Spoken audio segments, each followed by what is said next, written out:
Mo'ri albatta zigzag bo'ladi, aylanib chiqib ketadi. Tepadan qora churalar oqmaydi pastga qarab. Assalomu alaykum ahli YouTube, hurmatli obunachilar. Navbatdagi kami pechkamizda Andijon viloyati Yangobod MFga o'rnatib berdik. Kimga shuna xizmatlar kerak bo'lsa, Salohiddin nomerlar qoldiramiz, bemalol murojaat qilaverasizlar. Pena blokdan bo'lgan uy ekan. 3,5 ga 4 ekan xona. Ikkita 1 metrlisini olib kelib, o'rnatib, yoqib berdik. Videoga like bosib, kanalda yangilar bo'lsa obuna bo'lib qo'yasizlar. 1 metrlida ikkita duxovka bo'ladi, orqada bitta. Oldida bitta bo'ladi.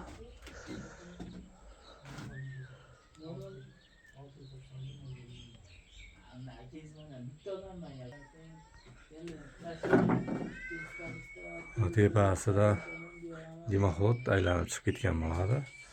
Ham yo'g'ini o'zimiz olib borib, vodiy bo'ylab o'rnatib, yoqib beramiz. Orqa tarafi uyga sement qum, shiperdan chiqadigan bo'lsa bitta azbi turba, pena blok, sinchli uylar bo'lsa, g'isht chiqmaydi, bunaqa g'ishtini ham olib qo'yishadi uydagilar. Uyda bo'lsa, pishgan g'ishtni urib chiqarib beraveramiz.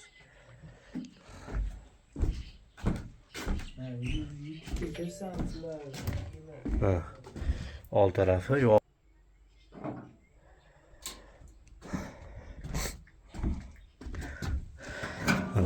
Shamol.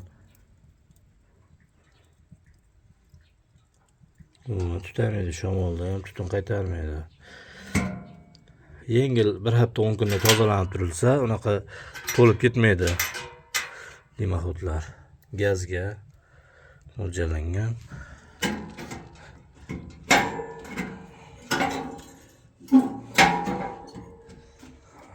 Old taraf duxovkasi 4lik listovga.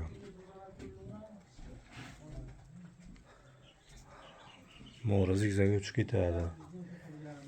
Xizmatlar oddiy bo'ylab, bemalol aloqaga chiqaverasizlar. Narxlari 4,400,000 dan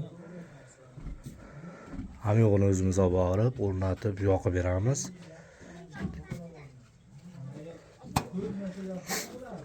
Hop. Uyga sement qum, 2 qop, bitta gel.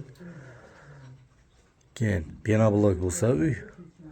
Unaqa pena blokdan g'isht chiqmaydi, unaqa pishgan g'isht bir 100 taga yaqin g'isht ketadi, shularni olib beradi. Shiperdan chiqadigan bo'lsa bitta azbis turba, qolgan ablisubka g'isht, uголник turbasi, reshotkasi, pechkasi lazerdan kesilgan bo'ladi. 4lik lista bo'lgan bo'ladi. Hop. Tepaga pastga listlarini o'zimiz olib borib, vodiy bo'ylab joyini ko'rsatadi. O'sha o'rnatib, yoqib beramiz. Sog' bo'lasizlar, salomat bo'lasizlar.